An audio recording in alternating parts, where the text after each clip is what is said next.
Olá, adoradores! O título deste salmo é Ao Mestre de Canto, segundo a melodia Os Lírios, dos filhos de Corá. Salmo didático, cântico de amor. Esse sobrescrito cântico de amor identifica este salmo como um cântico matrimonial. O termo hebraico lírios, no hebraico shoshamin, que aparece no original, identifica a melodia com a qual deveria ser entoado e aparece também em 3 outros salmos. O Salmo 45 é sobre o casamento de um rei. Alguns estudiosos o identificam com Salomão, que se casou com uma princesa egípcia.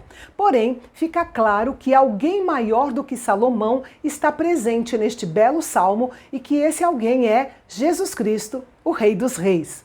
Se esse fosse apenas um cântico secular de amor, por que teria sido entregue ao mestre do canto para ser usado no culto ao Senhor em seu santuário? Um gesto desses teria sido blasfemo.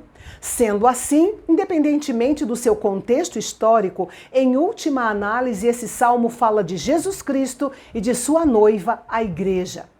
O versículo 1 mostra que é um cântico feito de coração para coração, por um escritor inspirado pelo Espírito Santo e cheio de entusiasmo. Seu coração transborda com seu tema, pois é o maior tema do universo, as glórias do Filho de Deus. O salmista começa com uma descrição poética e poderosa do rei, louvando-o e exaltando-o tanto por quem ele é, quanto pelo que ele faz. O salmista apresenta 4 retratos de Cristo. O rei descrito neste salmo é tanto Deus quanto um homem, que não pode ser outro senão Jesus. Muito provavelmente o salmista estava se referindo ao rei Salomão, mas Salomão morreu e sua sabedoria morreu com ele. Apenas seus textos se encontram nas Escrituras. Mas quando vemos Jesus nesse salmo, vemos que ele é abençoado para sempre, tem um trono para todo o sempre e seu nome será louvado para sempre. A graça extravasou nos seus lábios, ou seja, sua palavra instruiu ignorantes, respondeu aos duvidosos, confortou os enlutados, recuperou os ímpios, silenciou seus adversários, curou doenças, controlou os elementos da natureza e ressuscitou os mortos.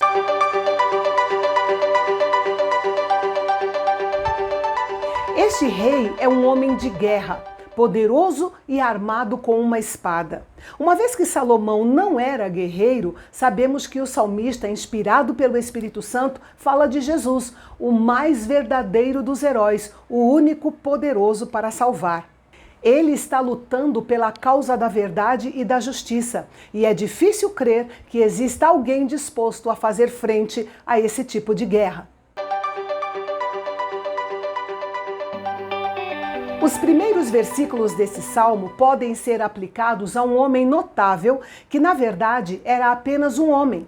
Mas à medida que a descrição continua, percebemos que se refere claramente a esse rei como sendo o próprio Deus sentado em um trono eterno. O escritor da carta aos Hebreus explicou como os versículos 6 e 7 se aplicam especificamente a Jesus. Ele observou não apenas que essas palavras dizem que Jesus é o Deus eternamente entronizado, mas também que Deus, o Pai, o considera assim. Mesmo os antigos tradutores judeus e cristãos consideravam essas palavras como se referindo ao Messias. Esses versículos descrevem o casamento real, começando com a preparação do noivo, que está vestido com roupas perfumadas e gloriosas. O uso do óleo não se refere à sua unção como rei, mas sim como a pessoa de honra no banquete do casamento.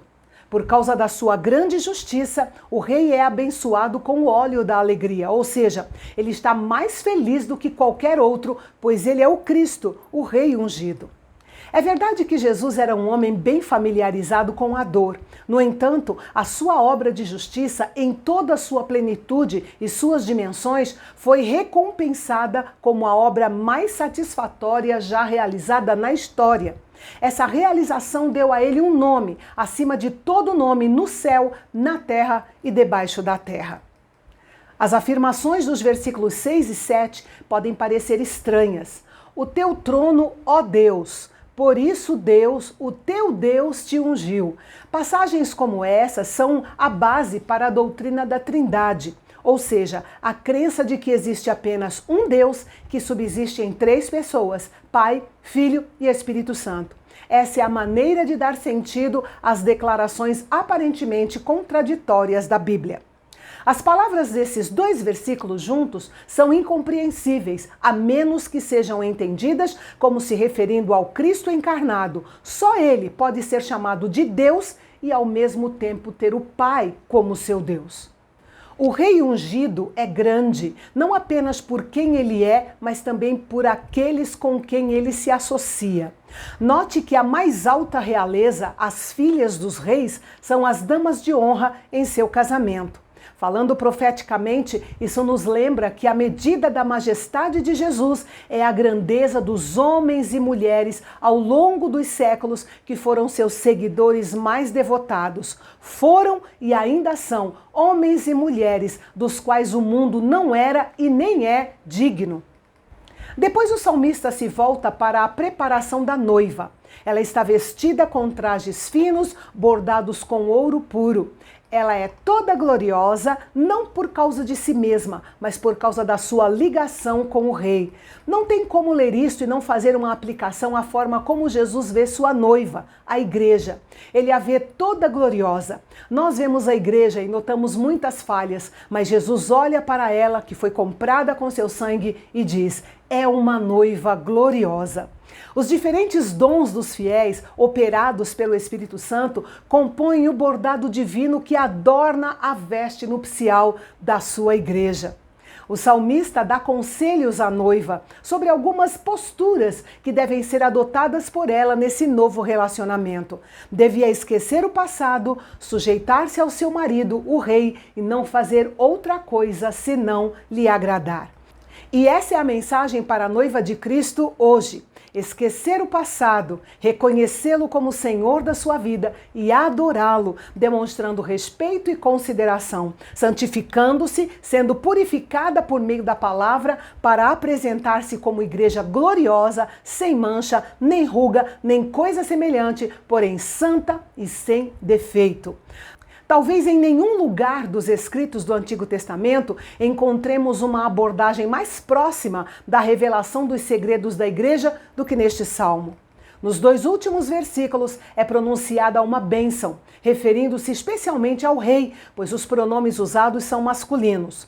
O legado do rei passaria de geração em geração, fazendo com que seu nome fosse lembrado em todas as épocas, em todas as gerações. A ideia para nós é clara. É por causa da glória do Senhor que nos tornamos prontos a renunciar a tudo que temos e somos, para que possamos ser totalmente dele. A união entre o Messias e sua noiva, que somos nós, os cristãos, gera filhos que são príncipes em toda a terra. Muitos filhos foram e ainda serão levados à glória através dessa união. E assim, a glória de Jesus, o Rei, será conhecida entre as gerações e os povos de toda a terra. E o nosso próximo salmo é o salmo de número 46, um salmo que fala sobre a presença do Senhor no meio do seu povo e a grande diferença que faz confiar nele durante as transformações e dificuldades da vida. É amanhã, aqui no canal Bendito, o canal de Fala Fácil. Até lá!